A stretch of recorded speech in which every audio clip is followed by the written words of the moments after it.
Voici Bertrand, responsable de la comptabilité France dans un groupe international. Tous les mois, Bertrand a la boule au ventre pour réaliser la clôture des comptes, car il doit réaliser un grand nombre d'opérations répétitives en très peu de temps. Bertrand se connecte d'abord à son ERP financier et il exécute quelques requêtes pour extraire la balance générale de la France. Il l'envoie ensuite au format Excel par email à son directeur administratif et financier. Mais Bertrand n'est pas seul et ses collègues des autres pays font de même au même moment. Sophie, la DAF Monde, elle aussi ne trouve plus de temps pour elle. Sophie est assaillie de mails et doit réaliser manuellement la consolidation de ses fichiers et effectuer un certain nombre de contrôles avant de donner son go pour la suite des étapes de la clôture. Pendant ce temps, David reçoit des centaines de bons de commande par jour par mail de la part de ses clients. David doit traiter tous ses emails et créer manuellement dans un ERP les commandes en saisissant les données une à une et en chargeant le document de commande attaché par email. Toutes ces situations sont le terrain de jeu du RPA. Ce sont des tâches longues et répétitives. Voyons alors comment définir le RPA ensemble.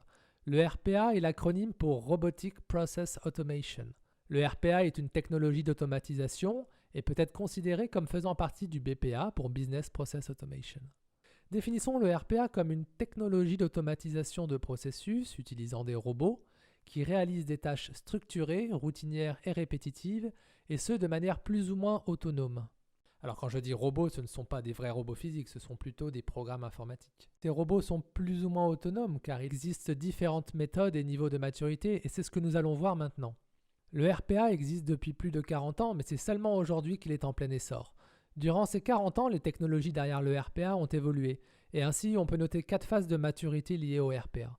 Le premier type de RPA historique, c'est le RPA assisté. On parlera d'Attended RPA ou de RDA pour Robotic Desktop Automation. Ce RPA est partiellement automatisé et agit en tant qu'assistant virtuel. Il peut être utilisé dans tous les cas où il y a des actions manuelles faites en front office, comme par exemple un copier-coller. Il est lancé directement par un utilisateur sur son ordinateur. Par exemple, Sophie, la DAF, qui veut collecter tous les Excel des pays pour générer sa balance générale monde, pourra le faire directement en RPA assisté. Ce RPA reproduira alors toutes les actions qu'elle réalise dans Excel pour consolider ses chiffres. Finalement, cela ressemble un peu à une macro VBA dans Excel, non? Le deuxième type de RPA, c'est le RPA non assisté, aussi appelé Unattended RPA. Cette fois, ce RPA travaille directement en back-office, de manière plus ou moins autonome. Un bon exemple est celui de David, qui reçoit ses centaines de mails par jour et qui doit ressaisir ses données dans un ERP. C'est ici que le RPA non assisté vient à son secours et peut traiter en back-office directement l'ensemble des emails, capturer les données et documents et les injecter automatiquement dans son ERP. Le RPA 3.0 ou RPA autonome apporte en plus de la scalabilité. Il est généralement déployé sur des machines virtuelles dans le cloud avec des technologies d'autoscaling et de load balancing. En gros, ça veut dire que les serveurs sur lesquels les robots sont installés vont s'adapter automatiquement en fonction de la charge de travail du robot. Par exemple, pour la clôture comptable, le robot pourra effectuer de nombreuses requêtes pendant une très courte période et ensuite il s'éteindra automatiquement pour éviter de consommer des ressources pour rien. Récemment, le RPA 4.0, c'est le RPA cognitif, aussi appelé Cognitive RPA.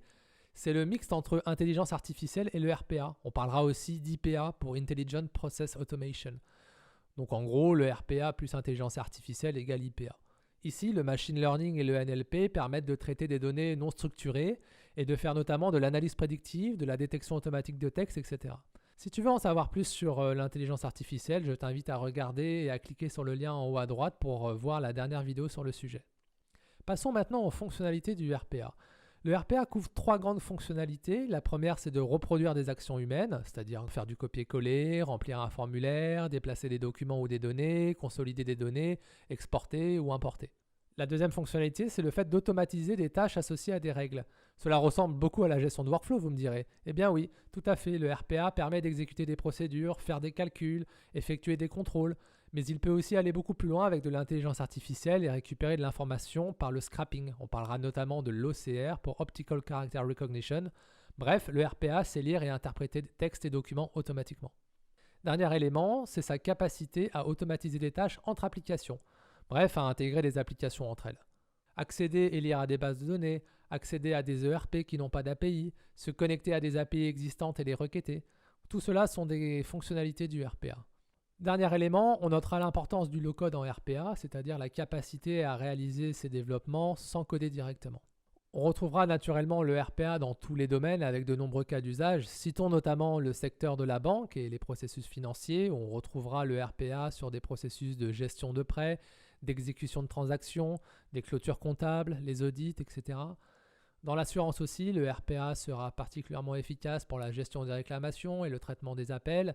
Et enfin, dans le retail, le RPA sera utilisé pour la gestion d'inventaire, la gestion des promotions ou encore la gestion des retours.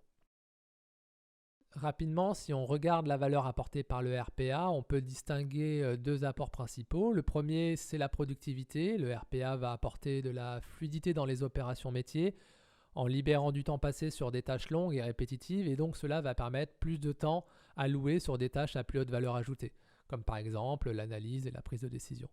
Le deuxième élément, c'est l'accroissement de la qualité. Fini les erreurs humaines lors d'actions manuelles dans les copier-coller ou la ressaisie d'informations. Les données s'en retrouvent plus fiables et la qualité globale de l'information sera améliorée. L'autre élément, c'est la conformité. On parlera de compliance, qui va être améliorée avec des checklists automatisées permettant de jouer des audits trail à la volée. Finalement, ce n'est pas un hasard si le RPA s'inspire des techniques de test automatisées. Au final, la promesse derrière tout cela, c'est bien sûr pour les entreprises de réduire les coûts opérationnels. Intéressons-nous quelques instants au marché. Le marché du RPA est un marché en très forte concurrence. On y retrouve les 4 pure players UiPath, Automation Anywhere, Blue Prism et WorkFusion. Ils sont peu à peu concurrencés par des niches. Par exemple, dans le domaine de la finance et du contrôle de gestion, on retrouvera des acteurs comme Contextor et Blackline qui se positionnent comme des pure players du RPA finance sur l'univers SAP. Viennent ensuite les challengers, des startups qui ont explosé ces dernières années, notamment sur l'automatisation de workflow. On retiendra IFTTT, Zapier, Tray, Integromat et chez Microsoft Power Automate. Comme nous l'avons vu tout à l'heure, le marché de l'IA et du RPA se mélangent. Il est donc normal que les acteurs de l'IA se mettent en concurrence avec ceux du RPA. On retrouvera notamment IBM Watson et Wipro Holmes. Le modèle des prix des gros acteurs est généralement fait à la transaction de robots. Terminons par la démarche classique utilisée dans les grandes entreprises pour mettre en place ces solutions de RPA. La plupart des projets de RPA suivent la méthode classique de cadrage, puis POC, puis industrialisation. Zoomons sur la phase de cadrage, sans doute la plus importante, car l'entreprise y détectera les cas d'usage pertinents et prioritaires éligibles au RPA. Allez, cadeau, je vous mets une checklist dont vous trouverez le lien en description de cette vidéo. Elle vous aidera à prioriser vos cas d'usage RPA. Regardons-la rapidement ensemble. C'est tout simplement une liste de critères que l'on va regarder. On y retrouvera le temps humain pour faire la tâche. Plus la tâche prend du temps, plus elle sera pertinente au RPA. Vient ensuite la récurrence. Plus une tâche est récurrente, plus elle sera pertinente au RPA. Le nombre de transactions et d'interfaces est lui aussi important. Plus il y aura de transactions et d'interfaces, plus le RPA sera intéressant à mettre en place. Puis vient ensuite la structuration des données. On a vu que le RPA cognitif peut maintenant gérer les données non structurées. Néanmoins, moins les données sont structurées, moins il sera intéressant de faire du RPA. Vient ensuite la documentation de la procédure. Si la procédure est clairement documentée et partagée, alors le RPA pourra s'y appliquer plus facilement. Vient ensuite la gestion des risques. Plus votre procédure est sensible et implique des risques potentiels de perte de chiffre d'affaires, moins il sera intéressant de faire du RPA. Commencez donc par du RPA sur des tâches à faible valeur ajoutée et sans risque. Vient ensuite la pertinence stratégique. Si votre processus est cœur métier, alors c'est intéressant de le mettre en RPA. Par contre, s'il va être outsourcé, il faut mieux éviter de le mettre en RPA. Enfin, la stabilité des tâches. Plus la procédure est stable, plus le RPA sera pertinent. Même si aujourd'hui les procédures peuvent s'ajuster rapidement en low-code, ça sera quand même du temps perdu de paramétrage et de test. Voilà, au global, plus votre score est élevé, plus le RPA sera pertinent pour votre cas d'usage. Voilà, pour terminer, lors d'une industrialisation d'une démarche RPA, un centre d'excellence transverse sera généralement mis en place. Voilà, on a terminé notre 360 degrés sur le RPA. Comme d'habitude, vous pouvez télécharger le poster dont vous trouverez le lien en description de vidéo. Si vous avez aimé cette vidéo, n'hésitez pas à vous abonner. D'ici là, je vous dis à très bientôt et portez-vous bien.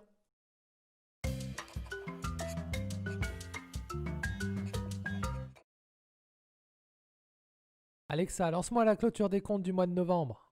La clôture est lancée et se terminera dans 10 secondes.